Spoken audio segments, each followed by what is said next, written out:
We are going to start with rotational motion JE lecture, objective problem solving level 1, page number 180. Okay, we will be doing even numbers. Question number 2. The radius of gyration of a disc of radius 25 centimeter. तो क्या दिया हुआ है? Radius is given as 25 centimeter.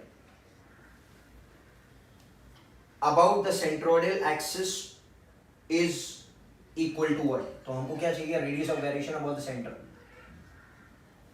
of a disc. अच्छा, what is moment of inertia for a disc about the center is mr square by 2. Can I say radius of gyration in terms of moment of inertia as m kc square? m और m cancel हो गया तो kc क्या आएगा? r by root 2. 25 centimeter by root 2 centimeter. This will be the answer. Okay, बेटा. Question number 4 पर आते हैं. A man is standing on a platform, holds the weight outstretched. The system is rotated about the central axis. So there is a platform and a man is standing here. Okay, holds the weight outstretched. तो ऐसे उसने weight पकड़ कर रखा है outstretched. So can I say moment of inertia ज़्यादा है? Because moment of inertia depends on distribution of mass with respect to axis of rotation. If now the weights are pulled together, तो ये case में क्या हो रहा है? ये केस में moment of inertia ज़्यादा है, तो ओमेगा कम रहेगा. Because L is I omega, which is nothing but a constant. So I बढ़ेगा तो ओमेगा कम होगा. Now second केस में क्या कह रहा है कि this person pulls his arms closer. So he is standing here, but he is pulling the arms closer. Can I say moment of inertia घट गया तो ओमेगा बढ़ गया. Because L is nothing but constant, so I बढ़ेगा, I घटेगा तो omega बढ़ेगा. So this will be the condition. Now we have to see the answers. The angular velocity will increase. Yes sir, it will increase. तो omega will increase. L is constant, तो A भी हो गया, B भी हो गया. Kinetic energy will increase. Obviously the kinetic energy will increase because kinetic energy का formula is half I omega square. बोलो, यहाँ पर ओमेगा बढ़ चुका है. So we can see, और kinetic energy का और एक formula is L square by 2 है. If you remember, can I say L is constant? I कम हो गया. So kinetic energy will increase. So answer will be C also. That kinetic energy will increase. So answer will be all of the above. बोलिए. So this is all about question number 4. I hope everyone is understanding. Question number 6. Two bodies A and B are made up of the same material. Material का मतलब density same है. हाँ भाई. Having moment of inertia in the ratio of I1 upon I2 का ratio कितना है? 16:18. The ratio of M1 to M2. हाँ भाई. ओके, तो शुरू करके देखते हैं हम लोग क्या होगा. Can I say डेटा में दिया है ρ1 is equal to ρ2. डेंसिटी का फॉर्मूला क्या? Mass into density is mass upon okay volume. So mass m1 volume. Suppose if I say that ये एक डिस्क है.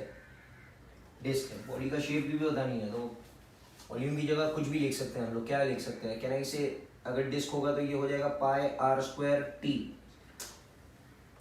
बोलो, ये क्या हो जाएगा? m1 में m2 पाई r1 स्क्वायर हो गया, ये r2 स्क्वायर t2 हो जाएगा. बराबर है भाई? समझ में आ रहा है कि नहीं आ रहा है? ओके, तो यहां से पाई और पाई कैंसिल हो गया. m1 upon m2 will become क्या? r2 square upon r1 square into t1 by t2. Clear है? अच्छा, क्या T1 और T2 का रेशियो पता है आपको?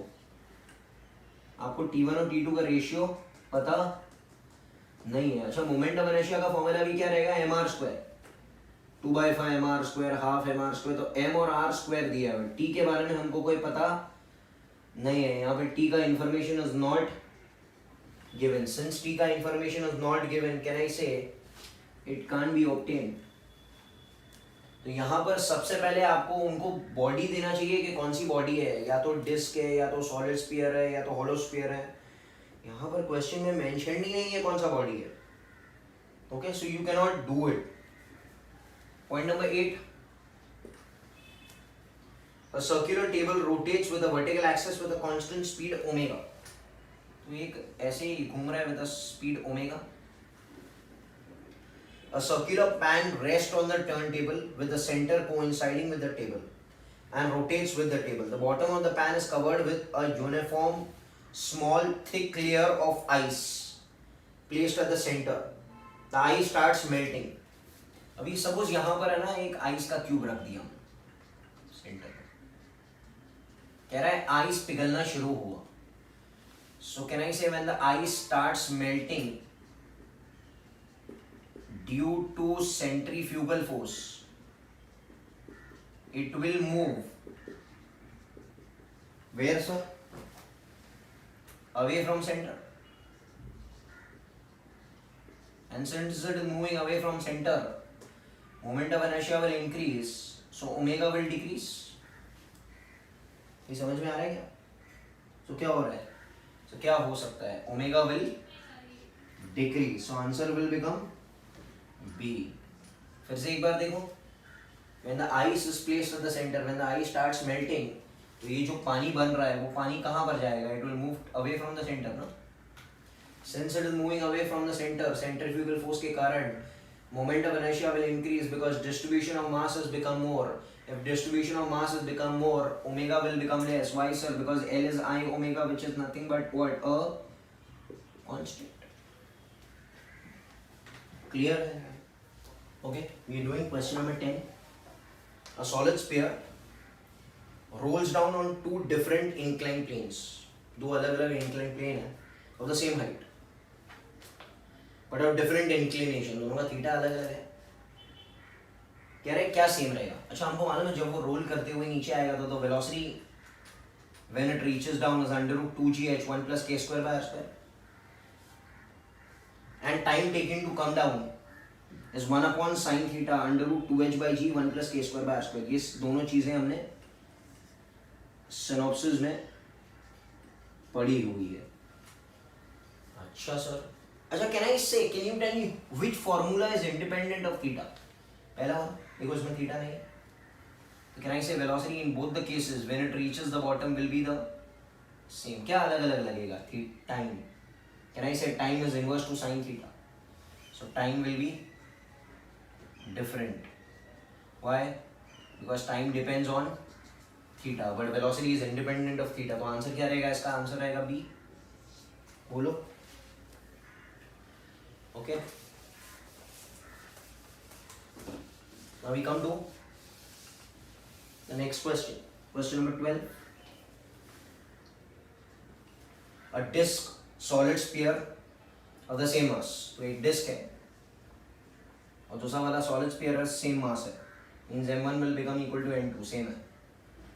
ओके सर, एंड रेडियस भी सेम है। Rolls down an incline plane, the ratio of the frictional force acting. Sir friction का फॉर्मूला क्या है? Acting friction is mg sin theta upon 1 + r²/k²। भाई समझ में आ रहा है क्या? ये okay.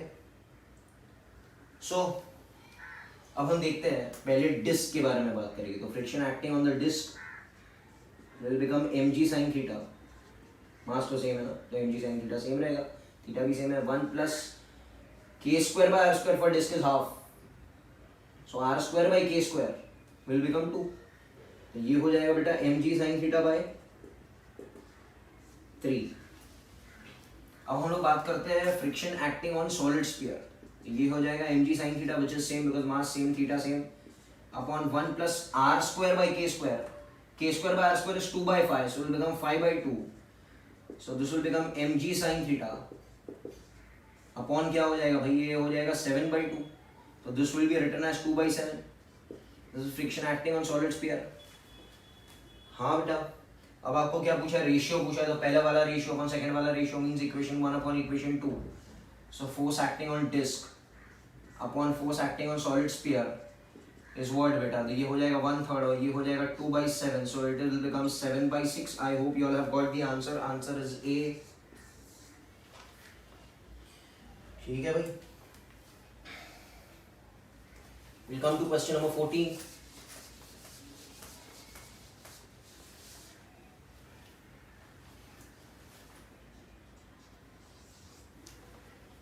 A solid homogeneous sphere. So there is a solid sphere. क्या कर रहा है वो? It is moving on a rough horizontal plane, partly rolling and partly sliding during this kind of motion. Okay. तो कह रहा है कि एक solid sphere है जो partly roll कर रहा है और partly slide कर रहा है. ये V है, ये ओमेगा है. कोई बता सकता है?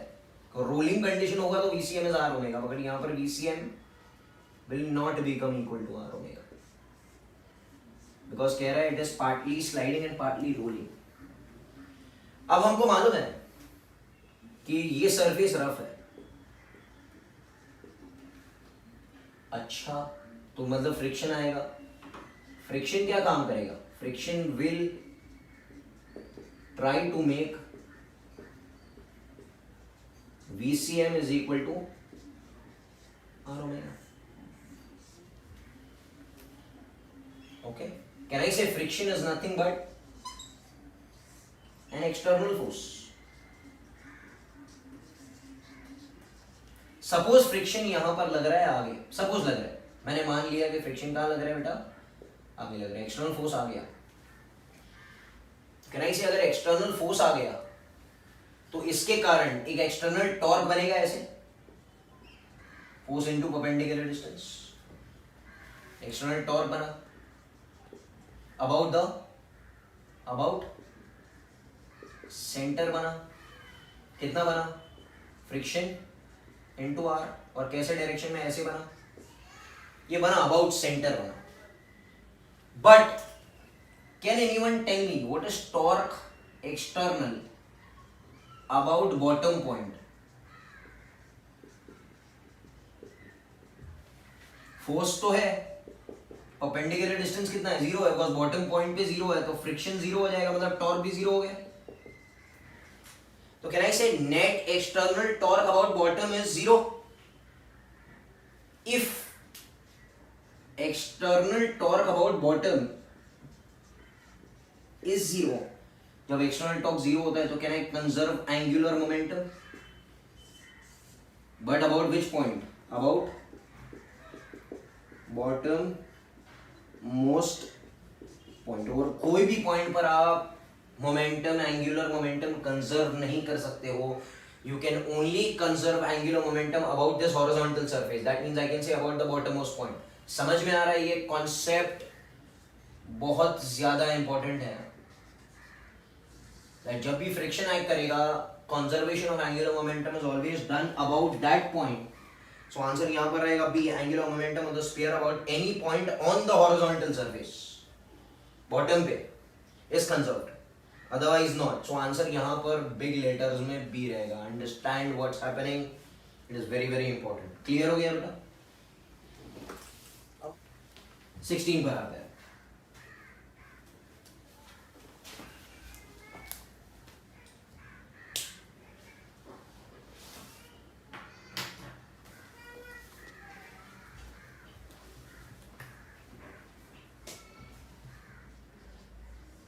See what's coming.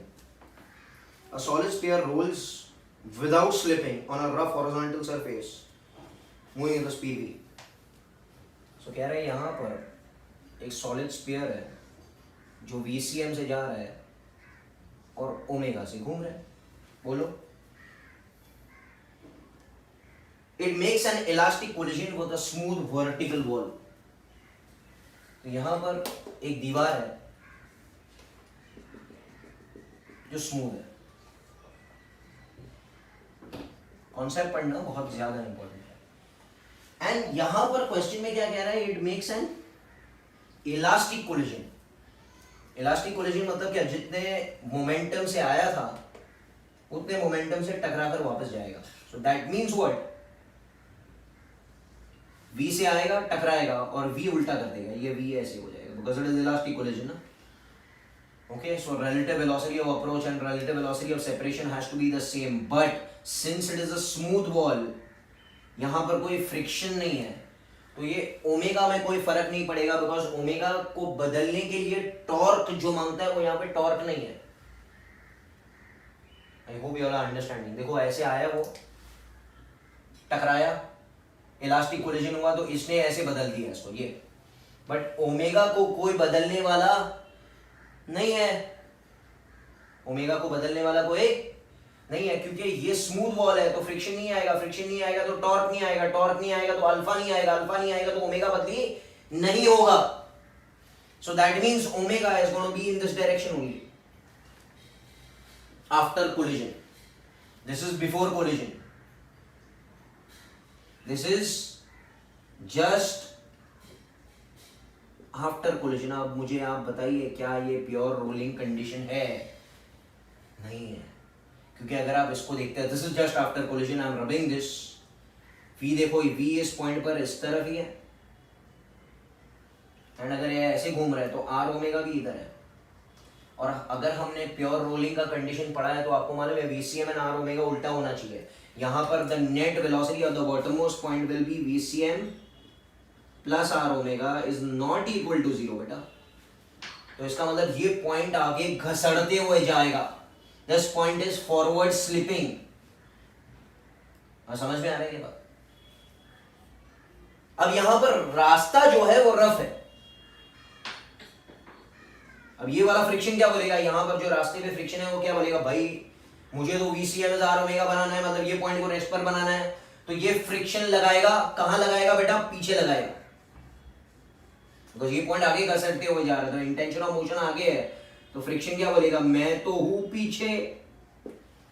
ये फ्रिक्शन क्या करेगा, ये फ्रिक्शन v को कम करेगा और r ओमेगा को भी कम करेगा। ओके, क्योंकि दिस फ्रिक्शन का टॉर्क इज दिस वे ना बच्चा, तो ओमेगा ऐसे नहीं चाहिए मुझे, ओमेगा ऐसे चाहिए, मतलब थोड़ी देर बाद अगर मुझे इसको रोल कराना है तो वीसीएम ऐसे होना चाहिए, होना तो चाहिए वीसीएम, बट ये वीसीएम अलग है, इससे ये वाला वीसीएम ही है, इसको नाम पकड़ता है वीसीएम डैश, जो अलग हो चुका। एंड ये ओमेगा से काम नहीं चलेगा, अभी मुझे ओमेगा डैश ऐसे मांगता है। अच्छा, ये ओमेगा डैश को बदली किसने करवाया, ये वीसीएम डैश को बदली किसने करवाया, ये फ्रिक्शन ने ऐड करवाया है यहां पर। दैट मींस ये फ्रिक्शन ये ओमेगा को पहले कम करेगा, कम करेगा, कम करेगा, जीरो बनाएगा, फिर उल्टा कर देगा। It is like you know what, it is like this way. अगर एक बॉडी ऐसे चल रही है और फोर्स ऐसे लग रहा है, तो आपको तो पता है काइनेमैटिक्स में थोड़ी देर बाद ये बॉडी जाके रुक जाएगी और फिर उल्टी हो जाएगी। Understand what's happening? So same thing, torque is also, friction is also doing.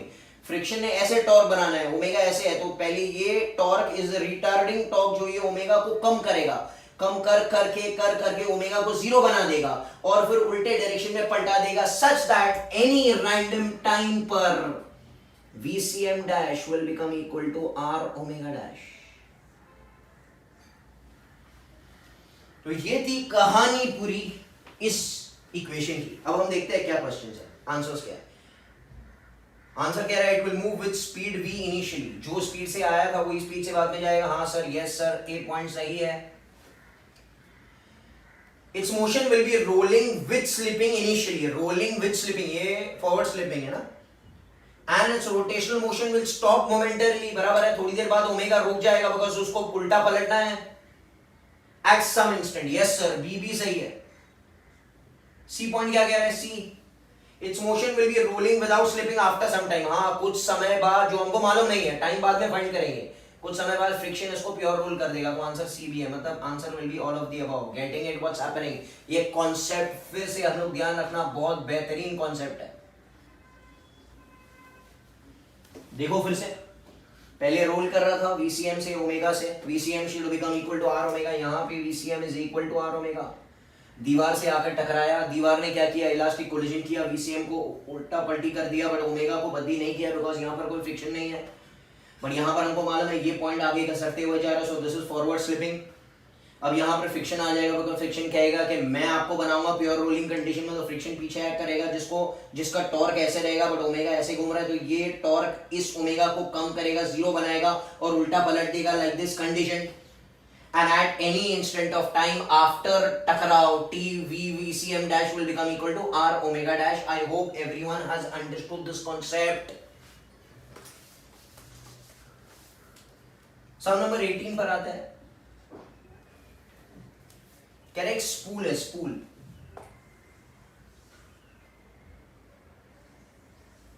Force यहां पर लग रहा है और इसका फोर्स यहां पर लग रहा है, बोलो, एंड ये रफ सरफेस है। A spool is pulled horizontally on a rough surface, मतलब यहाँ पे फ्रिक्शन आने वाला है by two equal and opposite forces। तो हमको मालूम है कि नेट फोर्स जीरो हो गया, देखो सिस्टम पर। Which of the following statement is correct? कह रहा है सेंटर ऑफ मास किस तरफ जाएगा। अच्छा एक काम करते हैं हम लोग, टॉर्क अबाउट सेंटर निकालते हैं। कह रहे हैं इसे नेट फोर्स तो जीरो है, ओके, तो एक्सेलरेशन अभी फिलहाल नहीं है इन दोनों के कारण, बट क्या टॉर्क है, हाँ टॉर्क तो है sir, force into perpendicular distance ऐसे घुमाएगा। अच्छा इसका भी फोर्स इनटू परपेंडिकुलर डिस्टेंस ऐसे ही घुमाएगा, सो कैन आई से net torque will become Fr plus Fr, same है ना, कहां 2Fr इन विच डायरेक्शन बेटा, क्लॉकवाइज डायरेक्शन, समझ में आ रहा है। दैट मीन्स ये ऐसे जाने वाला है, तो इसका जो अल्फा आएगा वो ऐसे आएगा। अच्छा अगर ये स्मूथ होता तो ये ऐसे ऐसे ही घूमता रहता, अपनी जगह पर ही घूमता रहता, ओके, बट रफ है, रफ बोलेगा फ्रिक्शन है। अच्छा फ्रिक्शन का काम क्या रहता है, प्योर रोलिंग करवाना। ये बोलेगा भाई अल्फा ऐसे है, इसका मतलब आर अल्फा ऐसे, अल्फा ऐसे है बेटा, तो इसका टेंजेंशियल एक्सेलरेशन आर अल्फा रहेगा ना इस पॉइंट का। कोई बता सकता है फ्रिक्शन किस डायरेक्शन में एक्ट करेगा, फ्रिक्शन को A is equal to are alpha बनाना है, मतलब ये जो फ्रिक्शन है वो इस तरफ एक्ट करेगा ताकि ये फ्रिक्शन A को दे पाए, ताकि थोड़े समय बाद A will become equal to are alpha dash. You understanding what's happening. और ये फ्रिक्शन के कारण there will be an acceleration of center of mass due to this one, because in और इसके कारण तो कोई फोर्स नहीं है, ये फ्रिक्शन आगे की तरफ एक्ट करेगा ताकि वो A is equal to are alpha dash थोड़ी देर बाद बना पाए, क्योंकि आपको मालूम है अल्फा तो इस तरफ है ही, ऐसे है ही, आपको A बनाना है, तो A कौन बनाएगा, फ्रिक्शन बनाएगा। आपको पता ही है अगर अल्फा ऐसे होगा तो A ऐसे होना चाहिए, यानी ये A को किसने दिया बेटा, ये A को फ्रिक्शन ने दिया। That means the center of mass of the whole spool is going to move towards which direction beta, right direction। I hope you all have understood this question, getting it? So answer यहाँ पर आपको रहेगा B, that is center of mass moves towards right। Okay, question number 20। The moment of inertia for a hollow sphere of mass m, इसका mass m है, hollow है, inner radius is r and outer radius is 2r। Okay, and इसका density हम लोग पकड़ते हैं uniform density which is rho. The moment of inertia about the diametric axis, मतलब इस एक्सिस पर, ये बाहर निकलने वाले एक्सिस पर मोमेंट ऑफ इनर्शिया कितना है। अच्छा ये कौन सा स्फीयर है, सॉलिड स्फीयर। एक काम करते हैं, पहले इसके डेंसिटी के बारे में बात करते हैं। डेंसिटी की फॉर्मूला क्या रहेगा, mass upon volume.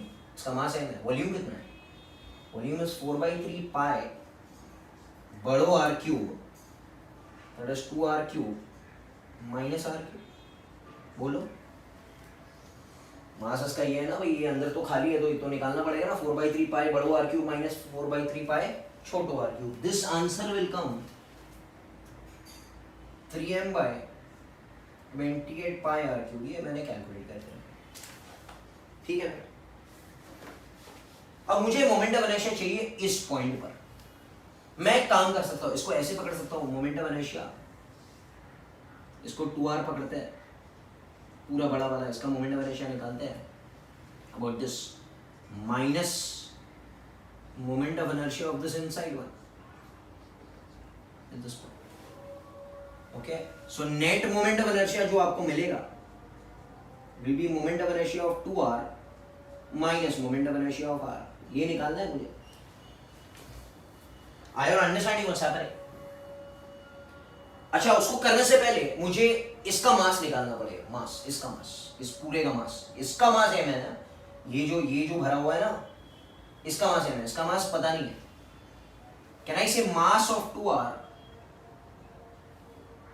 will be density, तो यूनिफॉर्म है, into volume. तो density is rho into इसका volume. Volume is 4/3 pi 2r cube. That will be written as 3m by 28 pi r cube into 4/3 pi into 8 r cube. बोलो, ये 3 pi r cube cancel हो गया. Okay, 4 7s are, so this will become 8m by 7. This is mass of 2r. समझ आ रहा है बात? आपको समझ में आ रही है? I hope. ओके, क्लियर है ना? तो मास ऑफ आर कितना लेना भाई? टोटल मास m है. एक काम करते हैं, इसको भी कैलकुलेट कर लेते हैं. मास ऑफ आर कितना रहेगा? Density into volume is 4/3 pi r cube. और this will be written as what? 3m by 28 pi r cube into 4/3 pi r cube. तो pi r cube ऐसे ही कैंसिल हो गया. 4 7s are 3. तो ये हो जाएगा m/7. करेक्ट है ना बेटा? सही है कि नहीं? आप यहां पर भी देख सकते हो, अगर इसका मास m है तो m/7 इसमें से निकालेंगे तो ही तो m आएगा. थोड़ा सोच के देखो. तो ये मास ऑफ r है. मास ऑफ r, तो हमको दो चीजें यहां पर मिली, आप जो नोट कर सकते हो. One is mass of 2r and other is mass of r. तो हम लोग याद रख लेंगे, it is 8m/7 and it is m/7. Okay, आप इसको नोट करना. सो कैन आई से mass of 2r is 8m/7 and mass of r is m/7. Obviously यही रहेगा ना. अच्छा, अब मैंने आपको क्या बताया था? 2r का मोमेंट ऑफ इनर्शिया निकालो at the centre. Moment of inertia okay of this 2r. अच्छा, कौन सा बॉडी है बच्चा? ये बॉडी जो है वो एक सॉलिड स्फीयर है ना. ये तो अभी सॉलिड स्फीयर बन गया ना. ये उसी में तो काट के हॉलो स्फीयर बनेगा. What is the formula for solid sphere? 2/5 m. इसका m कितना है? इसका m 8m/7 है. बराबर है क्या? 2/5 m r². अरे सही है ना भाई? तो ये हो जाएगा, कितना हो जाएगा? 16m/7 5 35 into 4r². बोल सकते हो. So this will B 64m r²/35. Equation 1. अब हम क्या करेंगे? इसका मोमेंट ऑफ इनर्शिया निकालेंगे. Moment of inertia of m is 2/5 m. m is m/7 r². r is r. ये हो जाएगा 2m/35 r². इक्वेशन 2. और मैंने आपको क्या बताई थी? Net moment of inertia will be I2r minus IR. बोल सकते हो this minus this. So 64 mr² upon 35 2 mr². तो कितना हो जाएगा बेटा? 60/35 mr². अरे यस और नो बेटा? Sorry, 62/35 mr². So moment of inertia net about that axis. Okay, आप उसको प्रैक्टिस करना. Answer will be none of these. That answer is D. Clear है? So I hope you all have understood this thing. Question number 20. Question number 22. कह रहे हैं I1 and I2 are moment of inertia of a uniform square plate. Then I1 upon I2 कितना है? अच्छा, हमको मालूम है अगर एक स्क्वायर प्लेट है of length L, then synopsis में हमने पढ़ा है कि moment of inertia about any this axis of this axis is ml²/12. ये एक्सिस पर या ये एक्सिस पर मोमेंट ऑफ इनर्शिया कितना रहेगा? ml²/12. तो z एक्सिस पे कितना मोमेंट ऑफ इनर्शिया रहेगा? कैन आई से I z will become Ix plus I1? तो I z will be ml square by 12 plus ml square by 12 will become ml square by 6. ये ml square by 6 है यहाँ से. अच्छा, इस चीज को मैं ऐसे भी लिख सकता हूँ, ये तो ml square by 6 ही है ना, आपको पता है. ओके. अच्छा, ये एक्सिस और ये एक्सिस बनाने के बजाय मैं ऐसे दो एक्सिस बनाऊं तो भी क्या प्रॉब्लम है? कैन आई से ml square by 6 will be ml square by 12 plus ml square by 12? That means moment of inertia about this axis is same as moment of inertia about this axis. फिर से एक बार करते हैं. ये square है. Moment of inertia about any one side is ml square by 12, any one side is ml square by 12, so this will be ml square by 6, that is Iz is Ix plus Iy. अच्छा, इसी square को यहाँ पर बनाते हैं, ये दो axis बनाते हैं और ये. अच्छा, ये तो ml square by 6 ही रहने वाला है. ये इधर. तो अगर ये दो परपेंडिकुलर एक्सिस है तो ये हो जाएगा ml square by 12 और ml square by 12 because both the additions of this both will result in ml square by 6. That means moment of inertia about this axis is nothing but what? ml square by 12. Getting it? अच्छा, I2 क्या रहेगा? Can I apply parallel axis theorem? I naught is IC plus mass into distance square. So I2 will become I1 plus mass into distance square, that is ml square by 12 plus mass into distances L by root 2 का square will become L square by 2. तो ये हो जाएगा बेटा ml square by 12 plus 6 ml square by 12, that is 7 ml square by 12, that is I2, and we require the ratio of I1 to I2. So can I say this is ml square by 12 upon 7 ml square by 12. This will become I1 upon I2 is going to become what, bacha? 1 by 7. I hope everyone has understood this question. Question number 22 is done.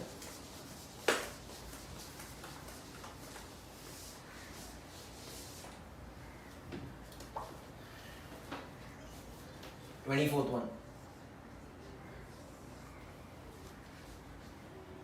Question कह रहा है uniform rod of length L is free to rotate in a vertical plane about a fixed horizontal axis through B. The rod begins to rotating from rest. The angular velocity and any angle theta. तो हमको मालूम है कि एक rod है ऐसे और यहाँ पर हमने उसको हिंज करके रखा है. अच्छा, इसका सेंटर ऑफ मास कहाँ रहेगा? इधर रहेगा L by 2 पर. बोलो. अच्छा, कैन एनीवन टेल मी जब ये एंगल थीटा घूम जाएगा तो ये सेंटर ऑफ मास जो है ना, मास m वाला, वो कुछ नीचे आ जाएगा. बराबर है? ऐसे सेंटर ऑफ मास इधर. सही है ना? By how much height? h. Theta है. विद दिस h हमने सर्कुलर मोशन में पढ़ा है is L by 2 1 minus cos theta. It is not L 1 minus cos theta. It is L by 2 1 minus cos theta. देखो L by 2 cos theta, so L by 2 1 minus cos theta. बराबर है?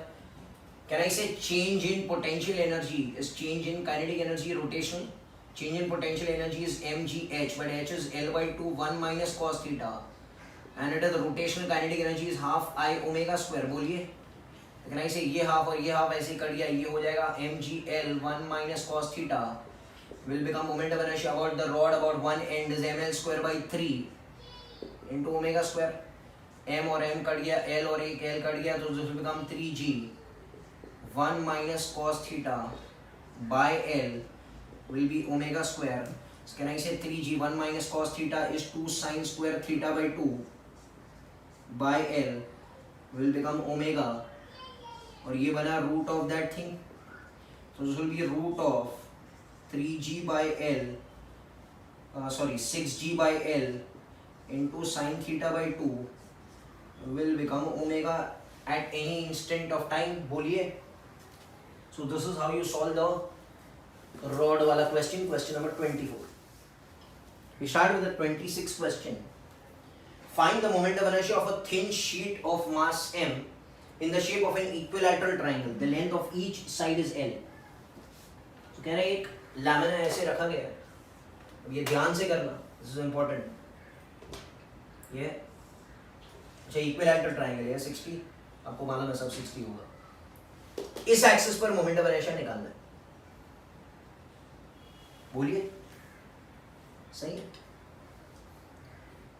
अच्छा इसका तरीका क्या है? मैंने आपको स्टेप्स बताए थे। सबसे पहले सिलेक्ट ओरिजिन। ओरिजिन हमने इस पॉइंट को पकड़ लिया।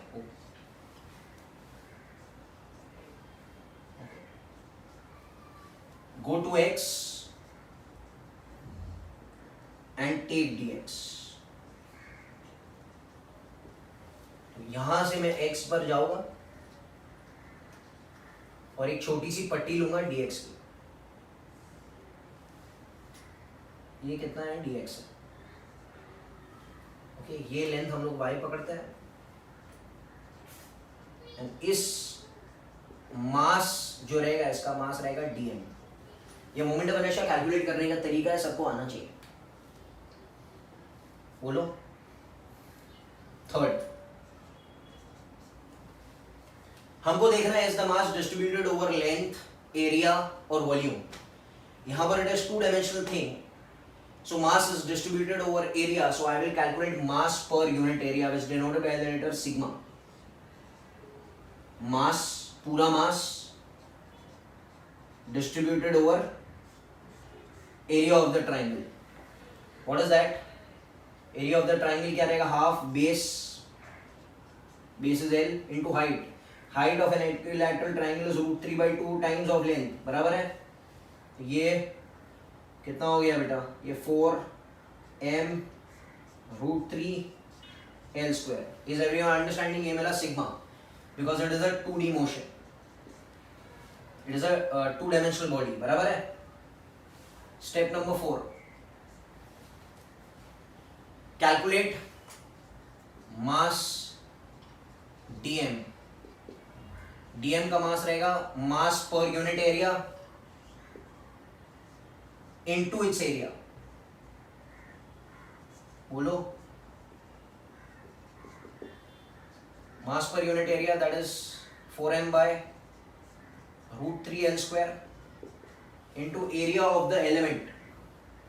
area of the element क्या रहेगा? length into breadth। बराबर है? that is dx into 2y। देख सकते हो पट्टी length into breadth है ना, तो ये y पकड़ा है ना मैंने, तो इस चीज को y पकड़ा है, तो ये भी y हो जाएगा, तो ये हो जाएगा 2i। I all understanding what's happening?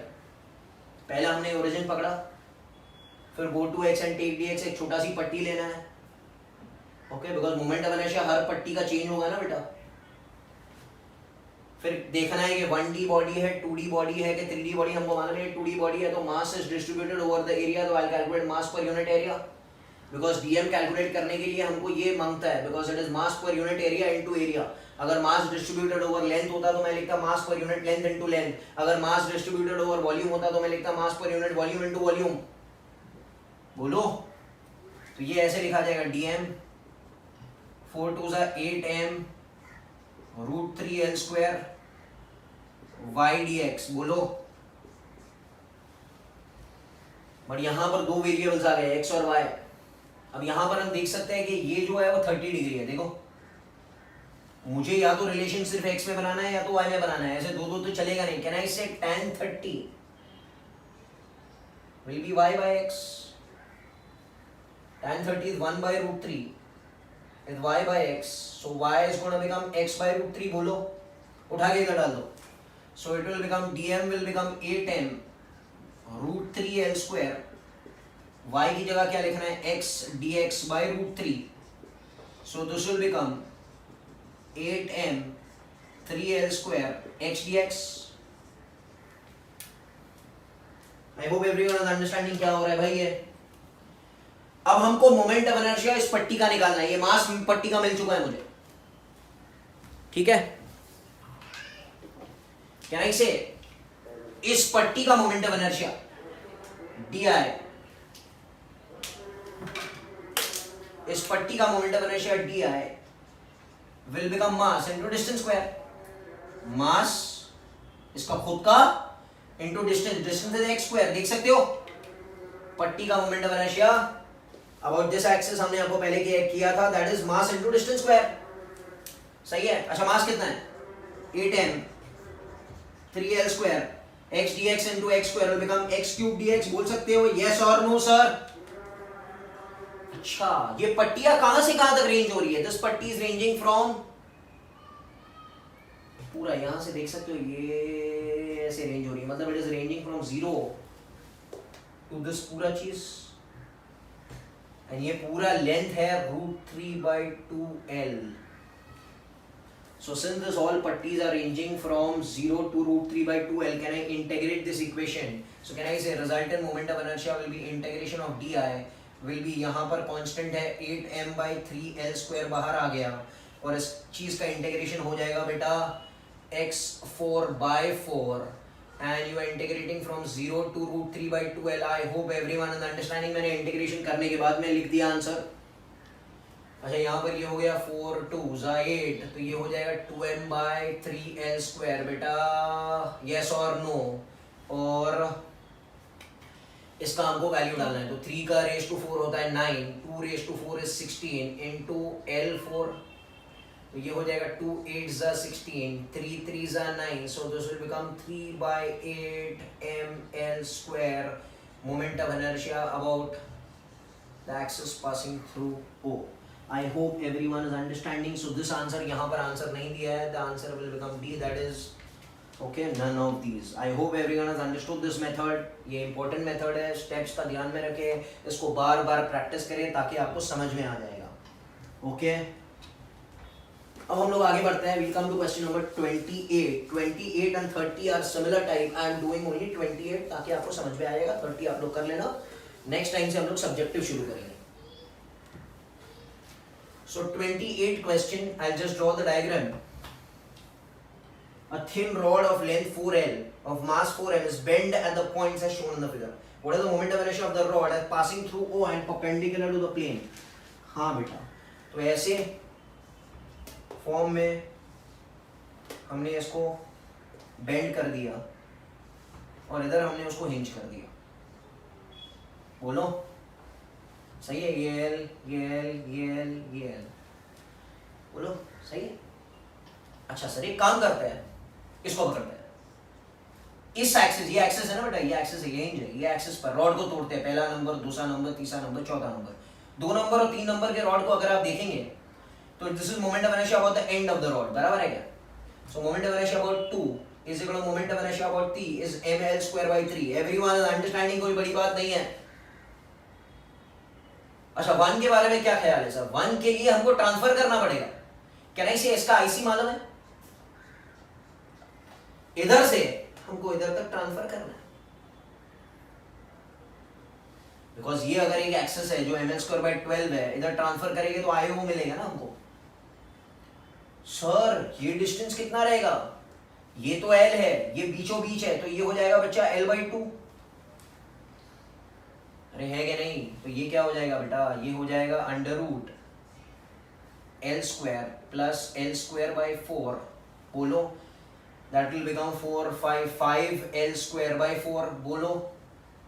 Okay, so this will be √5L²/4. that could also be written as √5L/2.